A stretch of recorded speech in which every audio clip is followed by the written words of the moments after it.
दोस्तों, सबसे पहले तो आप सभी को नमस्कार। मैं धर्मराज प्रसाद।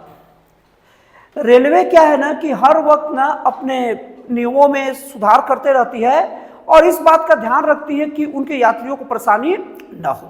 और इसी के तहत रेलवे के द्वारा नए नए नियम लाए गए और नए नए गाइडलाइंस नंबर लाया गया। जैसे कि कोई अगर आपके सीट पर बैठा है तो 139 या 182 में कॉल करिए। सीआरपीएफ के जवान रेलवे में मौजूद रहते हैं, तुरंत कॉल करिएगा और सीआरपीएफ के जवान आपके पास पहुंच जाएंगे और उस व्यक्ति को हटाएंगे। अब इसके साथ ही साथ उन्होंने एक और नंबर जारी किया 181 या 112 पर भी कॉल कर सकते हैं। तो 181 नंबर महिलाओं के लिए नंबर है और इसमें महिलाओं के साथ कोई भी अभद्र टिप्पणी या महिलाओं की सीट पर कोई बैठा है उसके लिए ये नंबर है। अब ये सुनने में ना बहुत अच्छा लगता है कि रेलवे महिलाओं के लिए इतनी सुविधा कर रही है और महिलाओं के साथ कोई भी छेड़छाड़ या बदतमीजी या कोई महिलाओं को सीट पर जबरदस्ती बैठ गया है ना तो अब उसके खिलाफ कार्रवाई की जाएगी। और रेलवे का साफ संदेश है ना कि महिलाओं के साथ कोई भी अभद्रता नहीं चलेगी। अब ये सुनने में तो बहुत अच्छा लगता है, लेकिन अगर इसकी गहराई में जाएंगे तो रेलवे हमेशा क्यों ये मान के चलता है, रेलवे ही नहीं सरकार की सभी संस्थाएं एक क्यों मान के चलता है कि अपराधी केवल पुरुष ही हो सकते हैं। किसी के सीट के साथ मतलब सीट के ऊपर डाका या किसी के सीट के ऊपर जबरदस्ती कब्जा केवल पुरुष ही करते हैं, महिला नहीं करते। एक क्यों मान के चलते हैं कि महिला कभी बदतमीजी नहीं कर सकती और महिला कभी अपराध नहीं कर सकती, क्योंकि अगर ये मान के अगर चलते कि महिला या पुरुष दोनों अपराधी हो सकते हैं या दोनों का दोनों एक मतलब कल्प्रिट हो सकते हैं तो दोनों के लिए समान नियम बनाती। लेकिन रेलवे का बात बात पर महिलाओं के लिए स्पेशल नियम बनाना और पुरुषों के लिए कुछ नहीं करना, कहीं ना कहीं रेलवे का एक विचारधारा बना हुआ है ना कि वो पुरुषों को एक अपराधी के रूप में देखती है। और इसका अनगिनत एग्जाम्पल है। यहां पर ऐसा उदाहरण होता है क्योंकि लोग इस बारे में नहीं सोचते। मैं आपको एक उदाहरण दे रहा हूं और ये उदाहरण कोई किताबों में कोई कहानियों की नहीं, एक रियल उदाहरण दे रहा हूं। और वो रियल इसलिए है क्योंकि ये मेरे आंखों के सामने की है और मेरी आंखों के सामने की बात नहीं है, खुद मेरे ऊपर बीती उदाहरण है। आप इसको सुनिए और मैं खुद ही इसका चश्मदीद गवाह हूं और मेरे साथ हुआ है। मैं south Bihar express train number 13287 इस पर यात्रा कर रहा था और मैं पटना जिला में मोकामा के बाद वो ट्रेन जब खुली तो एक महिला मेरे सीट पर आकर बैठ गई। तो मैंने बोला कि मैडम हट जाइए, मेरा सीट है। तो वो महिला ने मुझे क्या बोला पता है? महिला मुझे बोली कि आप ऐसे बदतमीजी अपने घर के महिलाओं के साथ भी करते हैं। तो मैंने फिर उस महिला को बोला, मैडम मैं आपको अपनी सीट से हटने के लिए बोल रहा हूँ, ये सीट मेरी है, तो इससे बदतमीजी कैसा? वो महिला बोलती फालतू बात मत करो, समझे कि नहीं समझे, अकेले मत समझो, महिलाओं के साथ ना पूरा का पूरा रेल भरा है, अभी पुलिस बुला दूंगा ना तो हालत खराब हो जाएगी। तो मैं चाहता तो उससे आकर बहस कर सकता था, लेकिन मुझे इस बात का एहसास है कि भारतीय रेलवे केवल और केवल महिलाओं की सुनती है। अगर मैं उस वक्त महिला के साथ अड़ जाता तो महिला निश्चित तौर पर अगर ज्यादा हल्ला करती, पुलिस आ जाती तो मैं चिल्लाते रह जाता कि मेरी सीट पर महिला बैठी है, कोई वीडियो है, कोई प्रूफ है, या अगल बगल के लोगों से पूछो। हो सकता है कि अगल बगल के यात्री बीच में फंसने के डर से नहीं बोलते, तो मेरे तो अधिकारों का हनन तो हो गया ना भैया। यहां पर इतनी ज्यादा रेल में महिला पुरुष के बीच में भेदभाव है और पुरुषों के साथ इतना गलत तरीके से देखा जाता है कि सचमुच अगर महिला किसी पुरुष के अधिकारों का हनन करे तो वहां पर कोई बात नहीं होती। मैं क्यों डर गया? यहां तक कि मेरी ऐसी भी स्थिति नहीं थी कि मैं 182 पर कॉल करूं, क्योंकि 182 पर कॉल करूंगी तो जैसे ही कोई आएगा, जैसे ही कोई अगर आता कोई भी मतलब पुलिस या आरपीएफ, महिला बोलने लग जाती मेरे साथ बदतमीजी किया है। एक ऐसा आधार कि मेरे साथ ये पुरुष बदतमीजी कर रहा है, ये बोलना काफी होता है किसी पुरुष के ऊपर जुल्म करवा लेने का।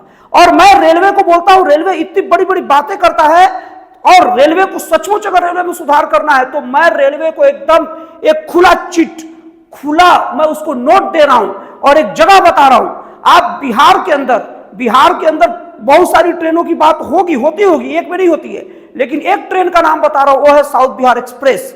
वो आरा से खुलता है, बिहार के और छत्तीसगढ़ के दुर्ग भिलाई तक जाता है और आरा के बाद वो जो ट्रेन खुलती है ना तो आरा से लेकर पूरा मोकामा तक, पूरा पटना जिला तक उस ट्रेन में इतने ज्यादा अवैध रूप से लोग बैठते हैं। अवैध का मतलब जिनका सीट नहीं है, जिनको सीट नहीं है वो ट्रेन के अंदर घुसे रहते हैं और पूरे यात्रियों के सीट पर जबरदस्ती बैठते हैं।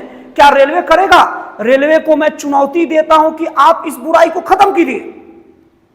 अरे छोड़िए सब, मैं रेलवे को बता रहा हूं इस वीडियो के माध्यम से कि आरा से लेकर पूरा मोकामा तक, इवन है जिसमें बीच में दानापुर, पटना, राजेंद्र नगर जैसे बड़े बड़े स्टेशन पड़ते हैं जिसमें बहुत बड़ी संख्या में यात्री बैठते हैं, स्लीपर में अपने बोगी के अंदर घुसना मुश्किल हो जाता है, इतने जनरल की तरह लोग घुस जाते हैं। क्या रेलवे का ध्यान उधर जाएगा? या मैं ये मानने को तैयार नहीं हूं कि कितने लोग कंप्लेन नहीं किए होंगे, क्या रेलवे वहां पर कुछ दिखाएगा? नहीं दिखाएगा। रेलवे को भी यहां पर केवल और केवल राजनीति करनी है महिला में, पुरुष में। अगर सचमुच रेलवे अगर एक्टिव है तो महिला ना देखे, पुरुष ना देखे, जिसके साथ जुल्म हुआ वो देखे। यहां पर मैं ये भी नहीं बताने की कोशिश कर रहा हूं कि पुरुष कोई निर्दोष प्राणी होता है या हर महिला गलत होती है।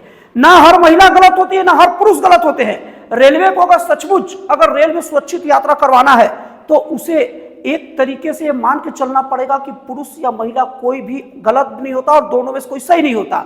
जो कल्प्रिट रहेगा और जो आरोपी रहेगा उसके हिसाब से काम करे। अगर कोई व्यक्ति कॉल करता है कि मेरे सीट को कोई हड़प लिया है, तो अगर वो महिला भी सीट पर बैठी है तो उससे पूछे। अगर महिला तुरंत बोले कि मेरे से बदतमीजी किया, तुरंत महिला से पूछे कि आपसे क्या बदतमीजी किया है और कोई प्रूफ है। और सबसे बात, अगर कोई पुलिस के सीट पर कोई महिला बैठ गई है और अगर वो नहीं हट रही है तो सबसे पहले आरपीएफ वाले महिला से पूछे कि आप इसकी सीट पर क्यों बैठे, आपका ऑथोराइज सीट नहीं है ना। और सबसे बड़ी बात, जिसके सीट ऑथोराइज नहीं है, अभी तो मैं ये सुना हूं कि जिसका कंफर्म टिकट नहीं होता उसको तो बोगी में घुसने का अधिकार नहीं है, तो सबसे पहले ऐसे लोगों पर, चाहे महिला हो चाहे पुरुष हो, उस पर कार्रवाई क्यों नहीं होती? ऐसे असंख्य वीडियो आते हैं जिसमें कोई महिला केवल महिला होने के नाते बहुत सारी अभद्र व्यवहार पुरुषों के साथ करती है। और ये तो हो गई ट्रेन की बात। अगर बाहरी दुनिया में आएंगे तो कितने ऐसे महिला हैं जो शादी के बाद में दहेज प्रताड़ना, बहुत सारे मामलों में फर्जी मुकदमे करके पुरुषों को फंसा देती है। तो ये सब चीजों को भी रेलवे को और भारत सरकार को, देश को समझना पड़ेगा कि दोषी केवल पुरुष नहीं होती और निर्दोष केवल महिला नहीं होती। दोषी पुरुष भी हो सकते हैं, दोषी महिला भी हो सकती है, और जिसके ऊपर जुल्म हुआ कल्प्रिट पुरुष भी हो सकते हैं, कल्प्रिट महिला भी हो सकती है। तो ये सब चीजों को लेकर सोचना चाहिए। मेरा वीडियो का सार और वीडियो का निचोड़ यही है।